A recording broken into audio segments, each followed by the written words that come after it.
When standing in the middle of a chaotic room, how do you identify what is actually broken? And how do you know what to trust? Meet Arun. He manages a neighborhood reading room. If you look at his daily ledger, he appears to be doing everything right.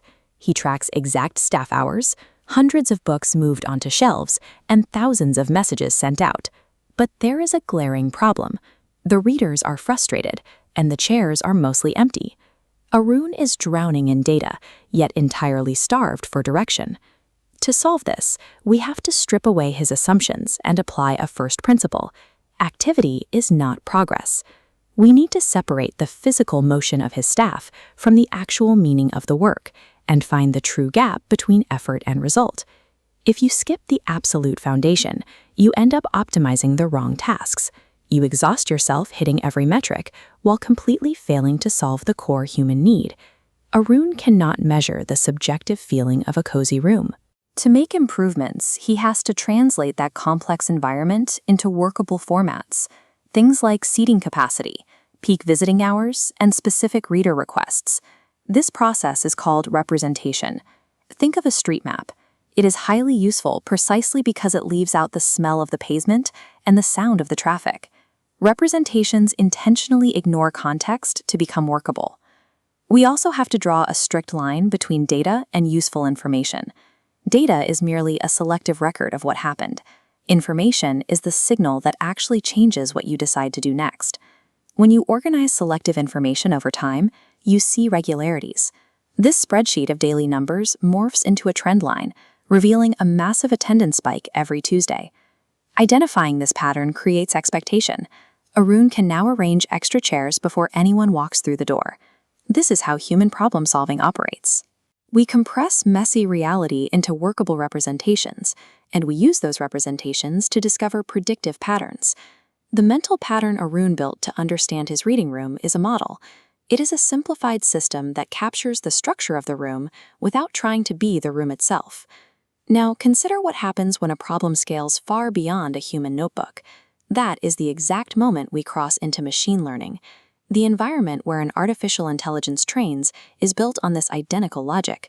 It relies on human data collection to provide the examples, signals, and feedback required to learn the rules of its world. This diagram illustrates how human representations scale up. What starts as numbers on a flat page expands into a mathematical vector space. Instead of tracking 3 variables, a machine calculates relationships across millions of dimensions at once. Within this massive geometric space, generative AI acts as a pattern foundry. It uses these learned mathematical relationships to construct entirely new combinations on demand. AI is not magic. It is the exact same human cognitive loop: observe, represent, and model, scaled up to an incomprehensible speed through mathematics. Let's bring this back to the reading room. Suppose Arun speeds things up by deploying an AI agent for his scheduling workflow. The agent executes flawlessly. It compiles the list, multiplies its actions, and fires off 1,000 automated reminder emails across the network. But generating 1,000 emails is merely an output. The outcome, the actual change we want to see in the world, is a reader walking through the front door to check out a book. The algorithmic prediction driving that agent is not a certainty. It is simply a calculated probability based on the specific patterns it was fed during training. This introduces the absolute necessity of the human loop. Capability is not permission. Just because an agent has the computing power to execute a massive task does not mean it should be allowed to run unchecked. Without human boundaries, automated systems will flawlessly execute the wrong objectives at scale. They mistake motion for meaning. How do we gather the evidence to know if this newly automated system is actually working? We look at the signals. A sudden drop in attendance is a lagging signal. It confirms an outcome after it has already occurred.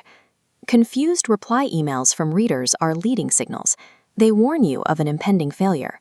Soon enough, the system fails. The automated agent processes the calendar perfectly, but it ignores a local neighborhood holiday and double books the entire reading room.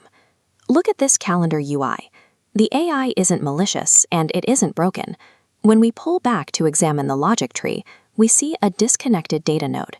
The failure is simply a missing feature in the system's foundational representation. System errors are rarely just technical glitches.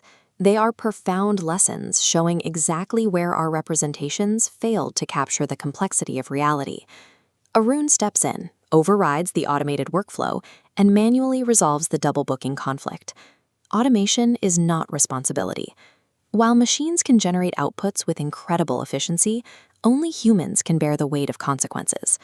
This is the universal architecture connecting the community room to an artificial neural network. We observe, we represent, we learn, and we act. But we must always leave the door open for human judgment. True intelligence is not about building autonomous machines. It is about architecting a deliberate partnership where technology amplifies our capabilities while humans forever steward the meaning.